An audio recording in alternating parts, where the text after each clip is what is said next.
আসসালামু আলাইকুম রহমতুল্লাহ রহমতুল্লাহ সাল্লাল্লাহু আলাইহি ওয়াসাল্লাম।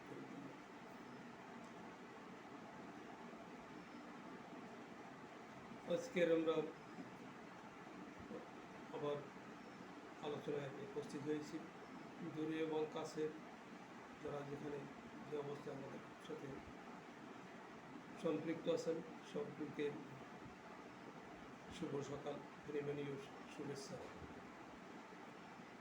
আসসালামু আলাইকুম রহমতুল্লাহ। আমরা অর্গাননের 72 আলোচনা করেছিলাম। 73 থেকে আজকের আলোচনা করব।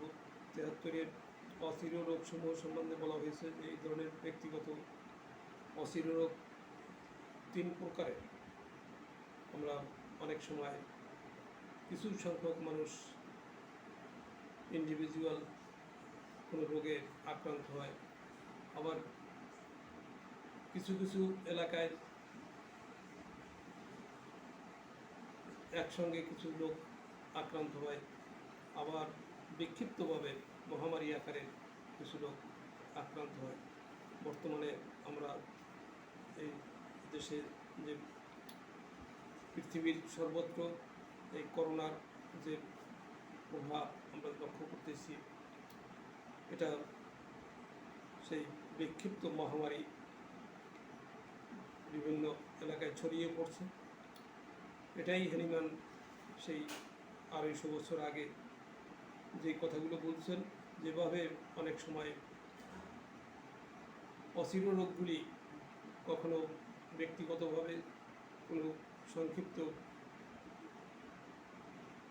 বিভিন্ন এলাকায় কিছু এলাকার ভিতরে সিরিয়াসিটি অনেক সময় দেখা দেয়, আবার একসঙ্গে বহু এলাকা বহু ব্যাপকভাবে মহামারী আকারে দেখা দেয়। এই যে অবস্থাগুলি, এগুলো সবগুলি অ্যাকিউট ডিজিজ। এগুলোর ভোগকাল খুব একটা বেশি হয় না, হয় অনেক সময় আপনা থেকে অনেক রোগ সেরে যায়, আবার সামান্য চিকিৎসার দ্বারা অনেক সময় সেরে যায়। বর্তমান করোনার যে অবস্থাটা, এটাও কিন্তু আসলে সেই অ্যাকিউট ডিজিজের ভিতরে, কিন্তু এটা যেহেতু ফুসফুসকে আক্রমণ করে অনেক সময়, আর বেশিরভাগ ক্ষেত্রে যখন মানুষ খুব নার্ভাস হয়ে যায় এবং তার জীবনী শক্তি অত্যন্ত দুর্বল হয়ে যায় ভয় ভীতি আতঙ্কের কারণে, এবং ঔষধজাত উদ্ভূত অবস্থা অনেক সময়ই মানুষকে চরম অবস্থায় পৌঁছায়, তখন দেখা যায় এদের কঠিন থেকে কঠিন অবস্থার সৃষ্টি হয়। তখন সাধারণ চিকিৎসায় সাধারণত তাদের আরোগ্য ঘটে না। এই সমস্ত মানুষগুলি সাধারণত হসপিটালাইজ হয় এবং ওখানে ব্যাপক চিকিৎসার পরেও অনেকের জীবন সংহার হয়। আর বাস্তবতা হলো, আমরা অন্যরা যতটা বিশ্বাস করুক আর নাই করুক, আমরা মুসলমান যারা তারা এই কথা বিশ্বাস করব, মানুষের যখন শেষ পরিণতি আসে, মৃত্যুর সময় ঘনিয়ে আসে, তখন যত চিকিৎসাই দেওয়া হোক, তখন আর তাকে আরোগ্য করা সম্ভব হয় না। আর মৃত্যু অবধারিত, মৃত্যু হবেই। আর মৃত্যু নির্ধারিত, যে কোনো লোকের মৃত্যু যদি নির্ধারিত হয়ে থাকে, তাকে শত চেষ্টা হলেও দেখা যাবে হয়তো সে তার আরোগ্য ঘটছে, কিন্তু তার মৃত্যু অবশ্যই হবে। ডাক্তার বিজয় কুমার বসু একটা রোগীর বর্ণনা দিয়েছেন, বলেছেন যে একটা জমিদার বাড়ির, কলকাতার এক জমিদার বাড়ির এক ছেলে অসুস্থ, মেডিকেলের চিকিৎসা হচ্ছিল, তেমন সুফল না হওয়ায় ওনাকে যখন ডাকা হলো, উনি দেখলেন, চিকিৎসাও দিলেন। ওনার সাথে ওনার আগে আরেকজন হোমিওপ্যাথ, যিনি কনভার্টেড হোমিওপ্যাথ ছিলেন, বিজয় কুমার সরকার, উনি MBBS ডাক্তার ছিলেন, কিন্তু পরে কনভার্টেড হয়ে হোমিওপ্যাথি হয়েছিলেন। উনিও চিকিৎসা দিলেন। এরপরে ওনাকে ডাকা হলো।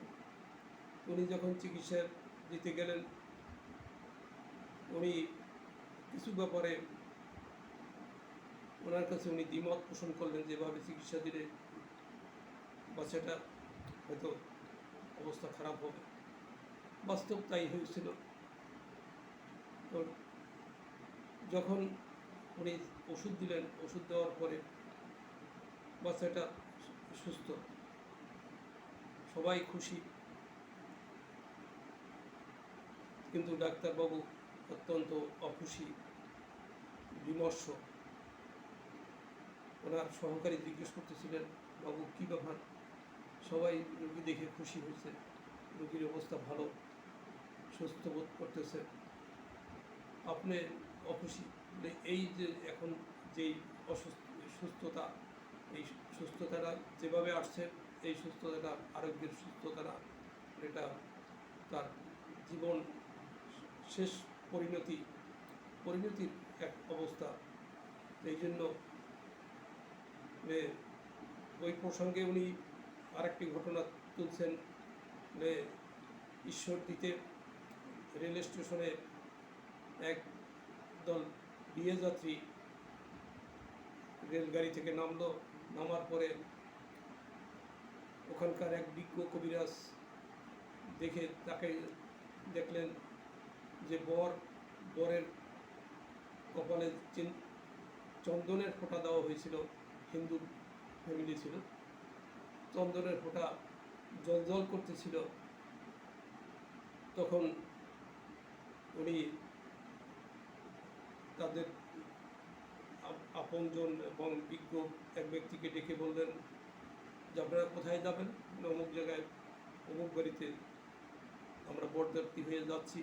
বলে হ্যাঁ ঠিক আছে, কিন্তু প্রথম প্রহরে এই ছেলেকে বিয়ে দেবেন না, দ্বিতীয় প্রহর পর্যন্ত অপেক্ষা করবেন, তারপর বিয়ের কাজ শুরু করবেন, তার আগে বিয়ের কাজ শুরু করবেন না। দেখা গেল যে ওই বাড়িতে পৌঁছার সাথে সাথেই ওই বর ছেলেটি কলেরায় আক্রান্ত হয়ে মারা গেল। পরে ওই কবিরাজকে জিজ্ঞেস করা হলো যে কী ব্যাপার, আপনি এটা কীভাবে বললেন? বলে ওই যে চন্দনের ফোঁটাটা হচ্ছে বাড়ি থেকে দিয়ে আসছে, ওইটা জল করতেছিল। জীবনী শক্তি যখন মানুষের দুর্বল হয়ে যায়, তখন তার শরীরে যে কোনো জিনিস আর অ্যাবজর্ব করে না। মানে ওই চন্দনের ফোঁটাটা তখনও জল করতেছিল, যেন একটু আগ মুহূর্তে দেওয়া হয়েছে। এই দৃশ্যটা দেখে আমি বুঝতেছিলাম যে এই ছেলেটার জীবনী শক্তি শেষ, যে কোনো মুহূর্তে এখন তার মৃত্যু পথযাত্রী, সে পথে যে কোনো মুহূর্তে তার মৃত্যু হতে পারে। এই জন্য আমি এটা নিষেধ করেছিলাম। বাস্তব ঘটনা তাই ঘটছিল। যাই হোক, এই জন্য অনেক সময় মানুষের মৃত্যু যখন আসে, তখন যত ভালো চিকিৎসাই দেওয়া হোক, যত বিজ্ঞ ডাক্তার চিকিৎসা দেখ, কিন্তু তার মৃত্যু রোধ করতে পারে না। এই জন্য এই অচির রোগগুলো ঠিক ওই রকম, যখন যদি তার কঠিন অবস্থার আসেই যায়, মৃত্যুর সময় আসে যায়, তখন তার যত স্পষ্ট লক্ষণই থাকুক, যত ভালো চিকিৎসা দেওয়া হোক, তার আরোগ্য ঘটবে না। তো এই জন্য মৃত্যু বা রোগী যে চিকিৎসা করলে সব ভালো হয়ে যাবে এরকম না। তবে আমরা এতটুকু আশাবাদী যে চিকিৎসা দিলে মানুষের যে কষ্ট, এই কষ্টটা লাঘব হবে। এই অচির রোগের, বিশেষ করে যে অচির রোগ, যদি সঠিকভাবে ওষুধ নির্বাচন করা যায় তাহলে তার কষ্ট লাঘব হবে। যদি তার মৃত্যুর সময় ঘনিয়েও আসে, ওই সুস্থতার সাথে বা কম কষ্টের সাথে তার মৃত্যু হবে। তাই জন্য আমরা সবসময় রোগী পর্যবেক্ষণ করব। রোগী পর্যবেক্ষণের সময় কতগুলো জিনিস আমাদেরকে সবসময় লক্ষ্য করতে হবে। তার ভিতরে আমরা যেমন তার মায়াজমেটিক দিকটাও, এটা ছোড়ার উচ্ছ্বাস থাকে, বেশিরভাগ ক্ষেত্রে ছোড়ার উচ্ছ্বাসের কারণে অ্যাকিউট অবস্থাগুলি দেখা দেয়। এমত অবস্থায় আমরা এই দিকটা লক্ষ্য রেখে সদৃশ করব। ওষুধের সদৃশ ছাড়া যতই আমরা চেষ্টা করি, যতই ওষুধ দেই, কিন্তু ওষুধ কাজ করবে না যদি না সদৃশ হয়। আর সদৃশ হওয়ার জন্য তার চারিত্রিক বৈশিষ্ট্যগুলো আমাদেরকে বিশেষভাবে লক্ষণীয়। অনেক সময় দেখা যায় যে আমরা অনেক ওষুধের চিত্র সাময়িকভাবে বর্তমান যে অবস্থাটা দেখি, কিন্তু যখন তার এক্সাইটিং কজ অর্থাৎ তার কারণ যখন জানা যায়, তখন দেখা যায় যে সেটা অন্যদিকে টার্ন করে। যেমন মনে করা হোক, যদি কোনো লোকের আমরা তার অনেক লক্ষণ হয়তো অন্য একটা ওষুধের দেখা গেল, কিন্তু পরে জানা গেল যে লোকটা কোনো অ্যাক্সিডেন্ট করেছিল অথবা মারপিটের কারণে তার এই অবস্থাটার সৃষ্টি হয়েছে। এমত অবস্থায় তখন আমাদেরকে প্রাধান্য দিতে হবে যে ওই এক্সাইটিং কজটার উপরে তাকে ওষুধ প্রয়োগ করলে অনেক সময় এই অবস্থাগুলো দূরীভূত হয়ে যায়। যদিও না তার সদৃশ থাকে, সেখানে যদি সে আর্নিকার অথবা বেলিসপারের অবস্থা থাকে অথবা হাইপেরিকামের আঘাতের মতো যদি কোনো আঘাত থাকে, এ ধরনের আঘাতে আমরা তখন ওই এক্সাইটিং পদের উপরে আমরা ওষুধ প্রয়োগ করব। করার পরে যদি তারপরও যদি অন্য লক্ষণ থাকে, তখন তার সদৃশ অনুযায়ী চিকিৎসা দেওয়া। এই মায়াজমেটিকের যে অবস্থাগুলি, এটাকে আমরা হ্যানিম্যানের যে ভাষায় হ্যানিম্যান বলছেন যে উল্লিখিত উদ্ধৃতি থেকে কলেরার কারণ সম্বন্ধে হ্যানিম্যান বলেছেন মায়াজমেটিক অ্যানিমেটেড বিং, অর্থাৎ রোগবীজযুক্ত জীবন্ত প্রাণী। রোগবীজ বা মায়াজমের কথায় আবিধানিক অর্থ হল দূষিত বাষ্প, বিষাক্ত হাওয়া বা এবং অর্থের ব্যঞ্জক অন্য কোনো উপযুক্ত শব্দ না পাইয়া হ্যানিম্যান রোগবীজ কথাটি ব্যবহার করিয়েছিলেন। আমরা যদি একটা উদাহরণ হিসাবে দাঁড় করাই, একটা হামের শিশু ওই বাড়িতে অন্য একজনে কোলে করে অন্য একটা বাচ্চাকে নিয়ে গেল, সুস্থ বাচ্চা, দেখা যায় ওই বাচ্চাটার হামও। আবার ওইরকম গুটি বসন্তের কোনো রোগীর বাড়িতে যদি অন্য কোনো মানুষ যায়, দেখা যায় তাদের এরকম হয়। তো হওয়ার পিছনে যেই কারণটা থাকে, সেটা থাকে তার রোগ প্রবণতা। সবাই হয় না, তাই যদি হইতো তাহলে ওই ঘরের যত লোক থাকে সবাই গুটি বসন্ত হওয়ার কথা ছিল, কিন্তু সবাই হয় না। এরকম দেখা যায় একজনের হয়, তার সেবা শুশ্রূষা অন্যজন করলো, কিন্তু তার কিন্তু হলো না। এরকম অনেক দৃষ্টান্ত রয়েছে। এই জন্য যদি প্রবণতা থাকে তাহলে এটা হয়। এই যে হওয়াটা, এটা আমরা যেমন চুম্বককে দেখি, লৌহখণ্ড চুম্বক আকর্ষণ করে, আকর্ষণ যে কিসে করে এটা কিন্তু আমরা দেখি না। এই পৃথিবীর অনেক কিছু আছে যা অদৃশ্য। আমরা যারা বস্তুবাদী তারা এই অদৃশ্যকে বিশ্বাস করতে চাই না, কিন্তু আমি আমার নিজেকে যদি আমি চিন্তা করি যে আমি নিজে তো অদৃশ্য, আমার ভিতরে যে জীবনটা আছে এই জীবনটা কি আমি দেখি? আমার জীবনটা অন্য কেউ দেখে? এটা যেমন দেখা যায় না, একটা অদৃশ্য যখন চলে যাওয়ার সাথে সাথে যে অমুকের মরদেহ, এই যে মরদেহের ভিতরে আর তখন আর কিছুই থাকে না, তখন তার সমস্ত কিছু নিস্তেজ হয়ে যায়। তার পালস থাকে না, তার শ্বাস প্রশ্বাস থাকে না, তার শরীরে তাপ থাকে না, তার রক্ত চলাচল থাকে না, কোনো কিছুই থাকে না। এই যে একটা অদৃশ্য শক্তি চলে গেল, যেমন এক অদৃশ্য তেমনি এক শক্তি, এটা চলে গেছে, আর কিছুই নেই। ঠিক আমাদের জীবনী শক্তি এরকম এক অদৃশ্য, এবং এই জীবনী শক্তি অদৃশ্য শক্তিকে আমরা দেখি না, কিন্তু আমাদের সমস্ত কর্মকাণ্ড, সমস্ত কিছু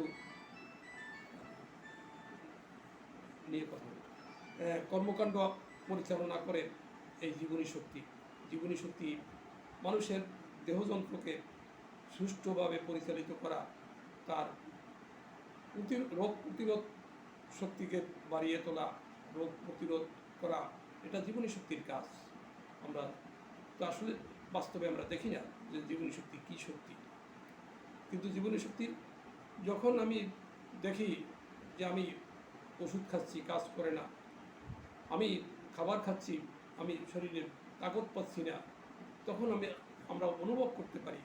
ঠিক এরকম অদৃশ্য যেমন এক বাতাস, অক্সিজেন, এটা আমরা অনুভব করি কিন্তু এটাকে আমরা দেখি না যেটা আসলে কি। যখন এই যে সমস্ত করোনা রোগী আইসোলেশনে নেওয়া হয়, তার অক্সিজেন কমে যায়, তখন তাকে কৃত্রিমভাবে অক্সিজেন দেওয়া হয়, তখন সে বুঝতে পারে যে অক্সিজেনের কত দাম, কিন্তু অক্সিজেন কি দেখা যায়? অক্সিজেন দেখা যায় না। এরকম অনেক কিছু অদৃশ্য আছে, এই অদৃশ্যকে বিশ্বাস করতে হয় এবং এই শক্তিকে বিশ্বাস করতে হয়। এটা বিশ্বাস যারা না করে তারা এই হোমিওপ্যাথি বিশ্বাস করবে না যে হোমিওপ্যাথি এক অদৃশ্য শক্তি। এই অদৃশ্য শক্তির দ্বারা যে কত বড় বড় কাজ হয়, এটা যতক্ষণ পর্যন্ত মানুষ প্রয়োগ না করবে ততক্ষণ পর্যন্ত বুঝতে পারবে না যে এটা আসলে কি। যে বড় বড় ক্ষত, এই ক্যান্সারজাত ক্ষতগুলো পর্যন্ত এই অদৃশ্য শক্তির দ্বারা আরোগ্য করতেছে, সুস্থ হচ্ছে। এই শক্তি না দেখলে বোঝা যাবে না। ঠিক এই জন্য আমরা এই হোমিওপ্যাথিক সদৃশ এবং তার শক্তি পটেন্টেজ ওষুধ সূক্ষ্ম থেকে সূক্ষ্মতর করে যখন প্রয়োগ করি, তখন তার সঠিক শক্তির সন্ধান আমরা লাভ করি বা উপলব্ধি করতে পারি যে এই শক্তি কত কার্যকরী। চুহত্তরী হ্যানিম্যান বলছেন, হাই চিররোগ সমূহের মধ্যে এমন কতগুলি রোগকে গণ্য করা হয়েছে যেগুলি সাধারণত দেখা যায় যে যেগুলি দীর্ঘকাল ধরিয়া অ্যালোপ্যাথিক চিকিৎসার দ্বারা চিকিৎসিত হইয়া আসছিল। যেমন কতগুলি রোগ যেগুলির জন্য অ্যালোপ্যাথিক দিনের পর দিন ওষুধ চলছিল, আর চলার কারণে অসংখ্য ধরনের আর্টিফিশিয়াল ডিজিজ বা কৃত্রিম রোগ, যেগুলোকে মেডিসিনাল ডিজিজ বলা হয়, ওদের ভাষায় সাইড এফেক্ট, এই যে সাইড এফেক্ট যেটা, এগুলো আমরা অসংখ্য ধরনের রোগকে আমরা দেখছি। এই যে ডায়াবেটিস, এটাও একটা এই ওষুধজাত সৃষ্ট রোগ। কোল্ড অ্যালার্জি, এটা ওষুধজাত একটা রোগ। এরকম অসংখ্য রোগ আছে যেগুলো ওষুধের কারণে বিভিন্ন সময় মানুষের দেহে সৃষ্টি হয় এবং এগুলা দীর্ঘদিন পর্যন্ত চলতে থাকে। এরপরে যখন ওর জন্য আবার ওষুধ প্রয়োগ করা হয়, তখন আরও কিছু নতুন কিছু রোগ এর সাথে যোগ হয়। এগুলোই আজকের আমাদের মনুষ্য সমাজে এরকম অসংখ্য।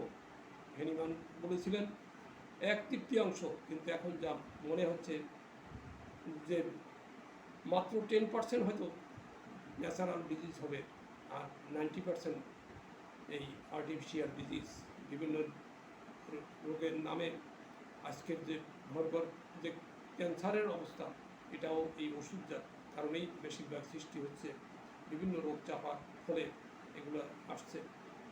এমনি করে করে অসংখ্য ধরনের ব্যাধি আছে, যেই ব্যাধিগুলি ওষুধের দ্বারা সৃষ্টি। আমরা লক্ষ্য করব, যখন কোনো অ্যানালজেসিক ওষুধ কাউকে খাওয়ানো হয়, খাওয়ার পরে তার অনেকগুলো কমপ্লেন শুরু হয় গ্যাসের কমপ্লেন শুরু হয়, আলসারের কমপ্লেন, অর্থাৎ তার ডিউওডেনামের ভিতরে অথবা স্টমাকের ভিতরে তার আলসার সৃষ্টি হয়, গলনালীর ভিতরে অনেক সময় আলসারের সৃষ্টি হয়। এই যে অবস্থাগুলি, এর সাথে সাথে তার কিডনির কমপ্লেন শুরু হয়, তার লিভারের কমপ্লেন শুরু হয়। এই যে অবস্থাগুলি, এগুলি কিন্তু ওষুধজাত।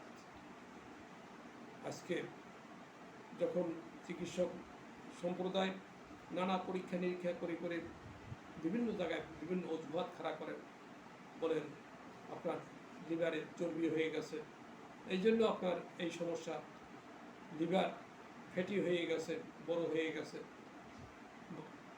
লার্জ হয়েছে, অমুক হয়েছে, সমুক হয়েছে ইত্যাদি এই কথাগুলো বলা হয়।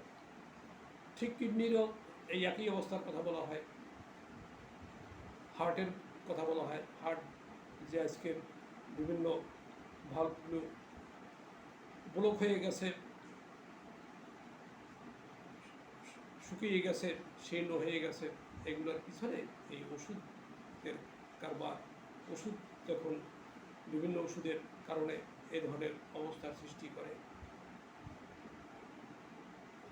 যেই পাওয়ারফুল ওষুধগুলো আজকে মানব দেহে, এবং এক নয় একাধিক, এরকম দেখা গেছে 13, 14, 15, 18টা 20টা পর্যন্ত একজন মানুষ একসঙ্গে দৈনিক ওষুধ খাচ্ছে। এই যে ওষুধগুলোর পার্শ্ব প্রতিক্রিয়া, প্রত্যেকটার যদি একটা করেও পার্শ্ব প্রতিক্রিয়া থাকে তো কতটা থাকবে,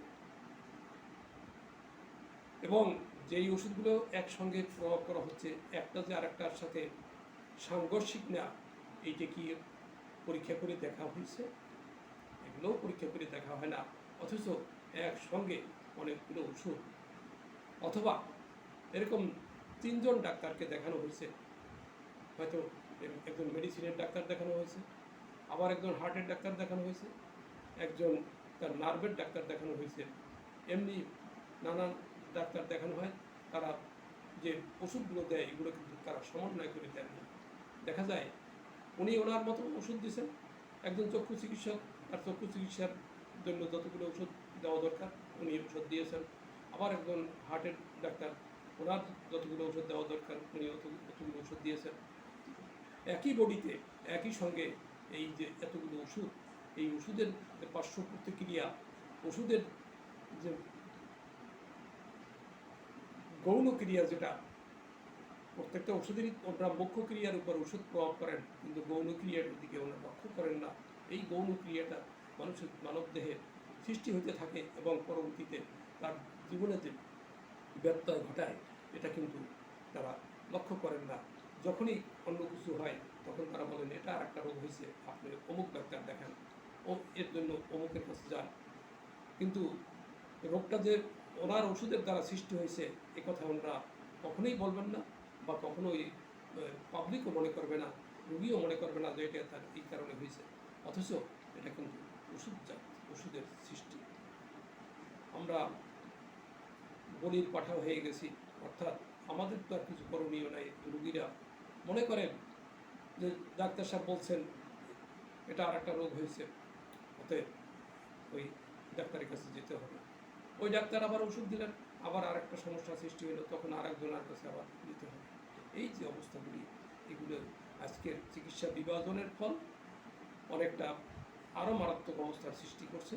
যেই একজন আগে যখন একজন চিকিৎসক সব কিছু দেখতেন তখন কিন্তু উনি একটা মোটামুটি সমন্বয় করার চেষ্টা করতেন, কিন্তু আজকের এই বিভাজনের ফলে এমন অবস্থার সৃষ্টি হয়েছে যে এখানে আর কোনো কিছুই বিবেচনায় নেওয়ার সুযোগ নেই।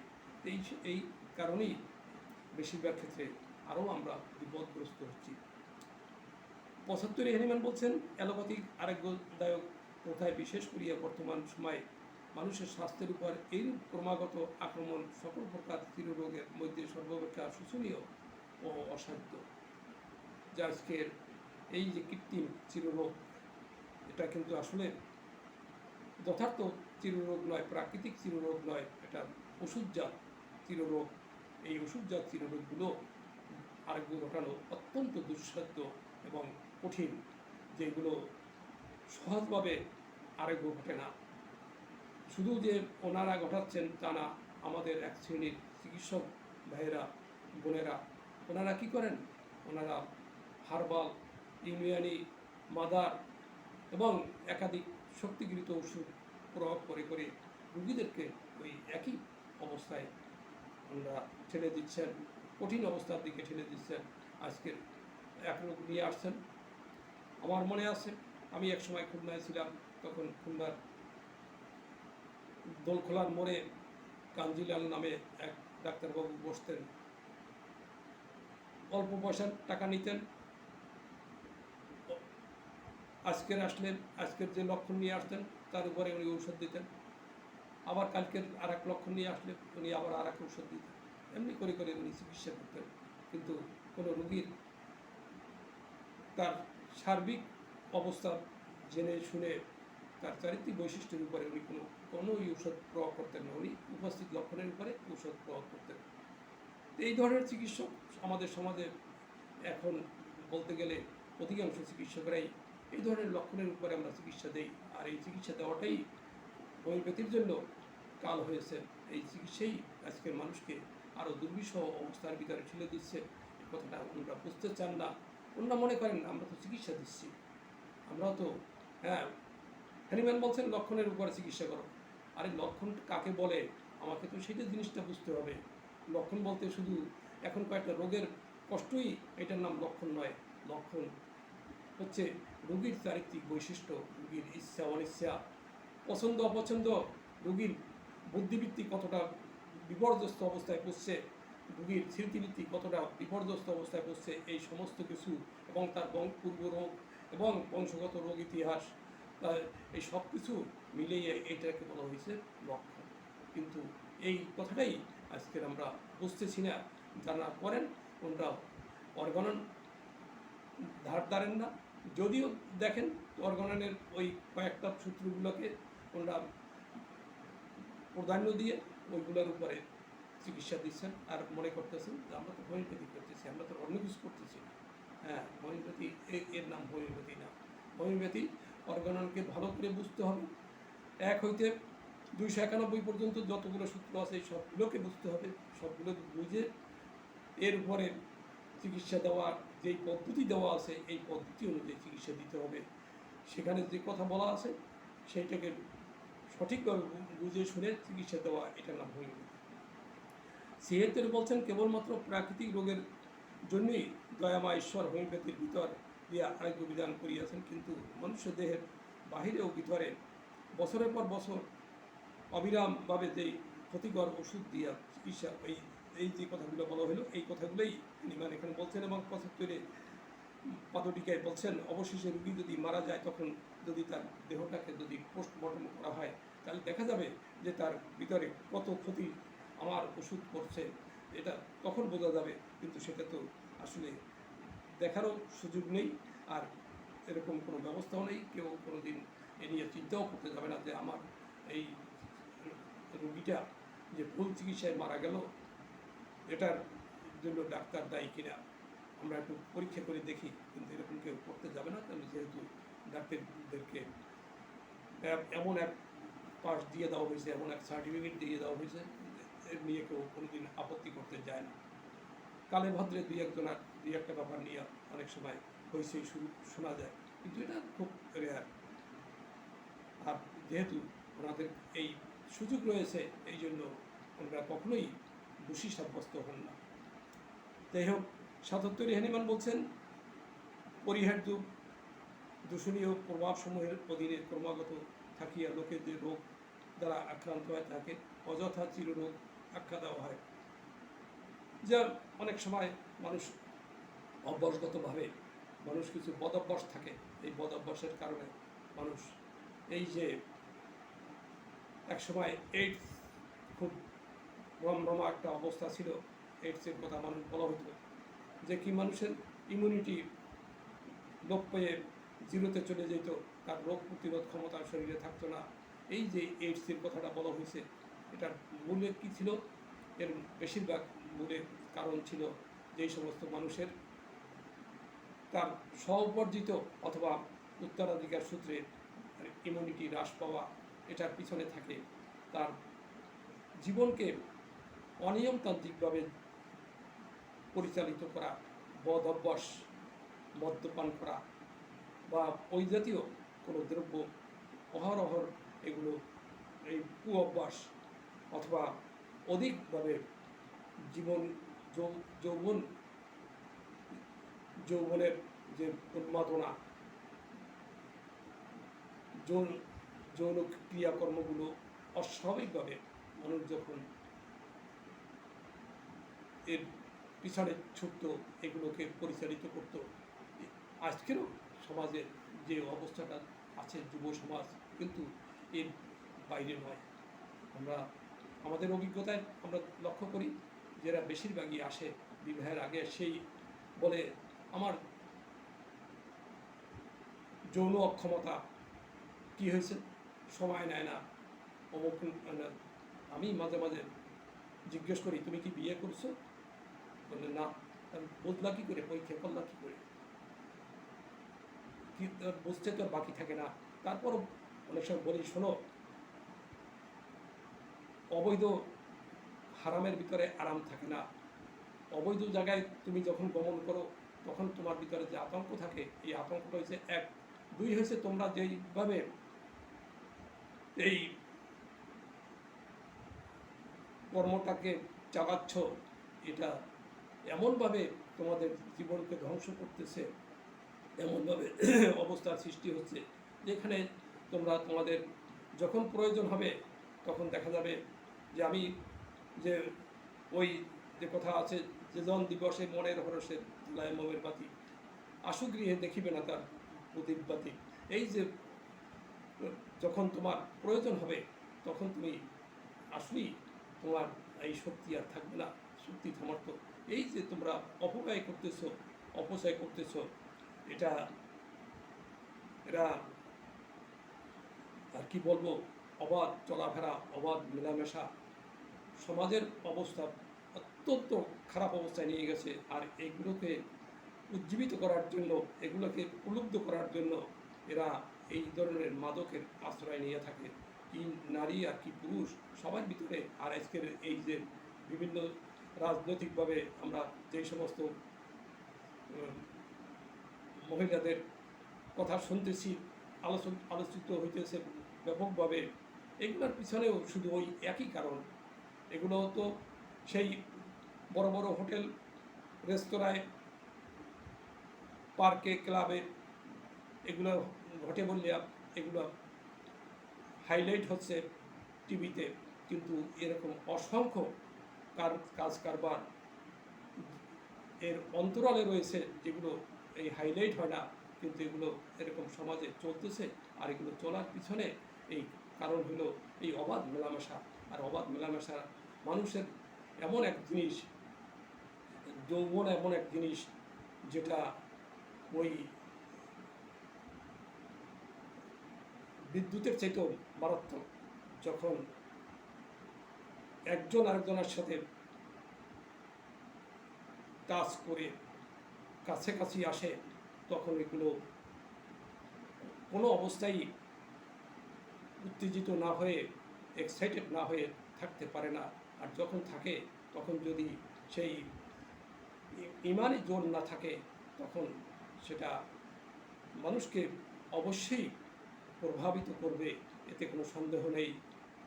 এই জন্য হাকিমুল উম্মত মাওলানা থানভী রহমতুল্লাহ উনি তার কিতাবের ভিতরে একটা সুন্দর ঘটনা টানছেন যে এক রাজকন্যার বিয়ে হলো, রাজকন্যাকে নিয়ে বরযাত্রী চলে যাচ্ছিল, যাওয়ার সময় নদীতে জাহাজ, ওই যে যে বোট ছিল ওই বোট ডুবে গেল। ডুবে যাওয়ার পরে সবাই মারা গেল, ওই মেয়েটা বেঁচে গেল, সাঁতরাইয়া কিনারে উঠলো। কিনারে উঠে ভিজা পুরো অবস্থায় যে দেখলো যে এক মসজিদের ভিতরে একটা আলো জ্বলতেছে, মিটমিট করে আলো জ্বলতেছে। ওই আলো উনি দৌড়ে ওখানে গেলেন, যে বললেন কে আছেন, আমাকে একটু বাঁচান, আমি শীতে মরে যাচ্ছি, আমাকে একটু কাপড় চোপড় দিতে পারেন। ওই যুবক মুয়াজ্জিম সাহেব ভিতরে ছিল, উনি একটা কম্বল ছুঁড়ে দিলেন। ছুঁড়ে দেওয়ার পরে ওই জড়াইয়া এবং বললেন যে বারান্দায় জায়গা আছে, ওখানে থাকেন। তো বারান্দায় থাকতেছে।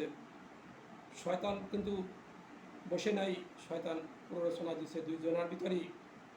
ওই মেয়েটাও দেখতেছে যে এক যুবক ছেলে, আর বিয়ে হয়েছিল, স্বামী ভোগ করার মতো সময় সুযোগ তার হলো না, তার মনেও কামনা ছিল।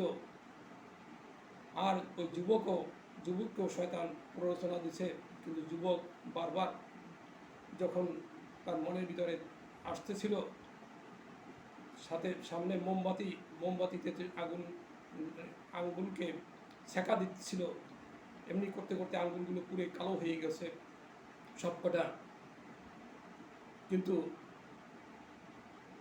যখন আজানের সময় হলো, তখন ছেলে উঠে বলল যে আপনি চলে যান, এখন মহল্লার লোকজন আসবে, আপনাকে দেখলে অন্য কিছু ভাবতে পারে, অতএব আপনি চলে যান। বললেন আমি যাব না, আগে আমি জানবো যে তুমি যে সারা রাত জেগে থাকলে কেন, আর তুমি এই আঙ্গুলগুলোকে পড়লে কেন, এই ঘটনা যতক্ষণ পর্যন্ত না বলবে ততক্ষণ পর্যন্ত আমি যাব না। বরং বিপদে ফেললে। হ্যাঁ, তো শোনো, যে আমি একজন মানুষ, আমার ভিতরে এরকম কামনা বাসনা ছিল, আমি বারবার মনকে বুঝাইতেছিলাম যেটা অবৈধ, যদিও সুযোগ আছে, দুনিয়ার কেউ জানবে না, কেউ নেই, কিন্তু আমার আখেরাত আছে, আখেরাতের সামনে আমাকে এর আগুনের চাইতে মারাত্মক আগুন হয়েছে, আর জাহান্নামের আগুন। এই জন্য আমি আগুনে ছেঁকা দিয়ে পরে বুঝাইতে চাইছি যে দেখ, এই আগুনের কষ্টই তুই সহ্য করতে পারো না, তার জাহান্নামের আগুনের কষ্ট কী করে সহ্য করবি। এই অবস্থায় আমি এই জন্য তোমার দিকে আগাই নেই। তা না হলে, যদি আমার মন কিন্তু বারবার ছুটছিল, কিন্তু আমি শুধু এই ভয়ে আমি আর তোমার দিকে আগাই নেই। এই মেয়ে চলে গেল।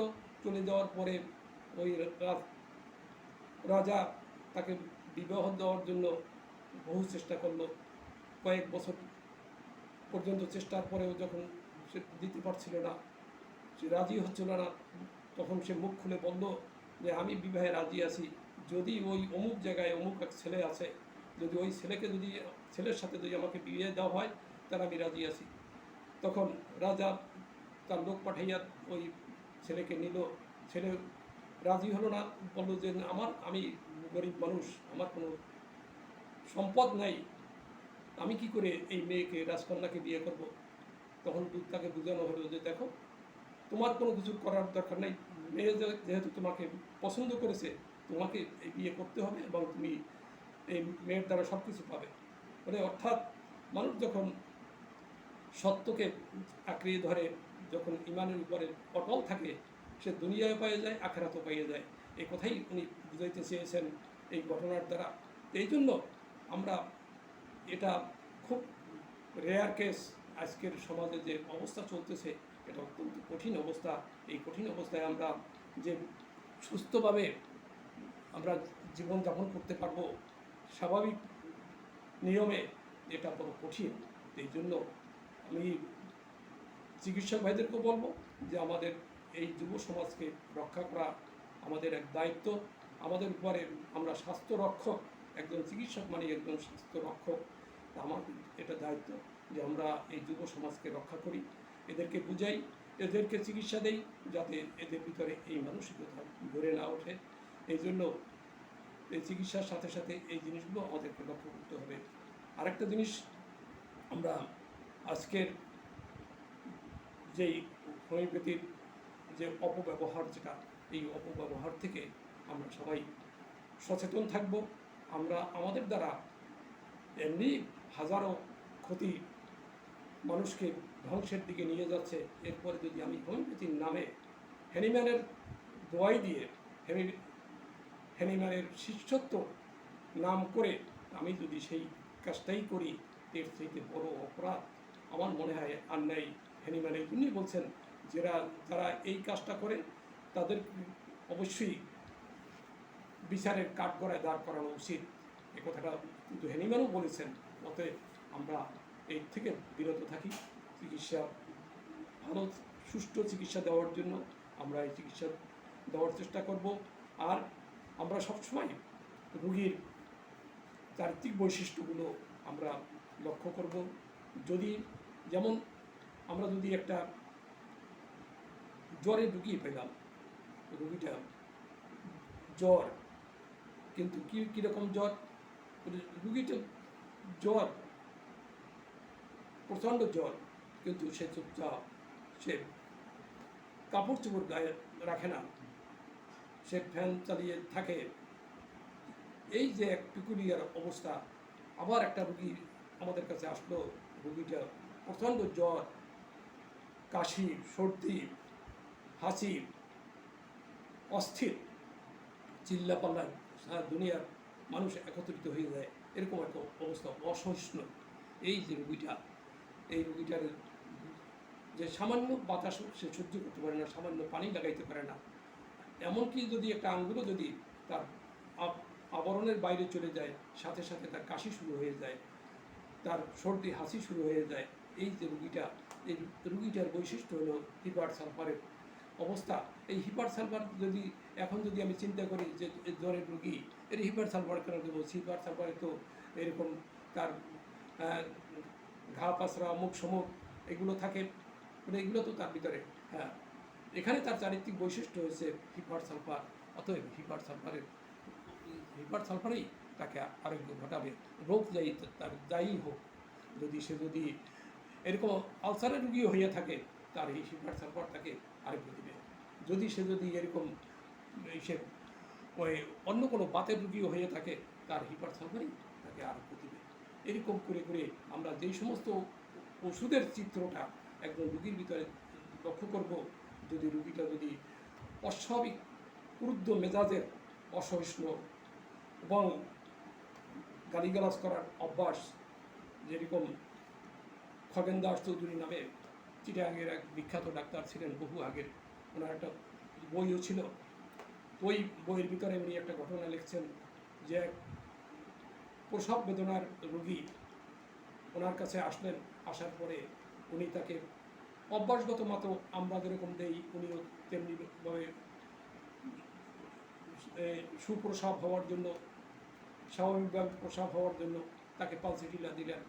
পালসিটিলা রাতে সারা রাত পালসিটিলা খাওয়ানো হলো, কিন্তু রুগী সুস্থ হলো না। সকালবেলা ওনার কাছে যাই বললো, ডাক্তারবাবু কী ওষুধ দিলেন? রুগী তো সুস্থ হলো না, খুব খারাপ অবস্থা, প্রসবও হচ্ছে না, চিল্লাপাল্লা করতেছে। উনি বললেন যে চলো আমি দেখবো। উনি ঔষধের ব্যাগ নিয়ে তার বাড়িতে গেলেন, যাইয়ে দেখেন যে এমন গালিগালাজ করতেছে, তার স্বামী 14 গোষ্ঠী উদ্ধার করতেছে, বলতেছে তো এই ব্যাটার জন্যই আজকের আমার এই দুরবস্থা। এই এরপরে মানে অকথ্য ভাষায় গালিগালাজ করতেছে, কিন্তু বাচ্চা প্রসব হচ্ছে না। উনি দেখে নিজের মাথায় আঘাত করলেন, কি করছি আমি, কোথায় ক্যামোমিলার রোগী, আর আমি তাকে দিয়েছি পালসিটিলা। রে কত বড় ক্ষতির সম্মুখীন আমি করলাম। সাথে সাথে উনি ব্যাগ থেকে ক্যামোমিলার একটা ডোজ তার মুখে দিলেন, দেওয়ার 10 মিনিটের ভিতরে তার বাচ্চা প্রসব হলো। এই হলো জাদু, এই হলো ম্যাজিক, যে হোমিওপ্যাথির। কিন্তু যদি ওষুধ যদি যথার্থ হয়, তাহলে রোগীর দ্রুত আরোগ্য ঘটবে। যদি ঔষধ যদি যথার্থ না হয়, তখনই আরোগ্য ঘটবে না। এটা রোগ যাই হোক, সেটা প্রসব বেদনা হোক, আর মূত্র কিডনির পাথর হোক, আর পিত্তের পাথর হোক, যাই হোক, কিন্তু রোগীর যদি সঠিক লক্ষণ না থাকে, সেখানে আমি ভুরি ভুরি বারবেরিস খাওয়াইলে যদি বারবেরিসের রোগী সে না হয়, কখনোই তার কিডনির পাথর বের হয়ে আসবে না। এই জন্য আমরা সবসময় রোগীকে যেই ওষুধের চিত্র তার ভিতরে, তার বৈশিষ্ট্য, ওই বৈশিষ্ট্য অনুযায়ী তাকে ওষুধ না দেওয়া পর্যন্ত তার আরোগ্য ঘটবে না। এই কথা আমাদেরকে হারে হারে উপলব্ধি করতে হবে, এভাবে মেনে নিতে হবে। এভাবে যদি আমরা করতে পারি, তাহলে অবশ্যই আসবে। আজকের আমরা এ পর্যন্ত আলোচনা শেষ করলাম। আবার আগামী দিন ইনশাআল্লাহ দেখা হবে, সকালে আলোচনা করব। আর আগামী দিন রাতে কল্যাণ সোসাইটির উদ্যোগে আমার একটা 9:30 আলোচনা আছে, ওখানেও আলোচনা হবে, সবাই জয়েন করব আশা রাখি। আসসালামু আলাইকুম।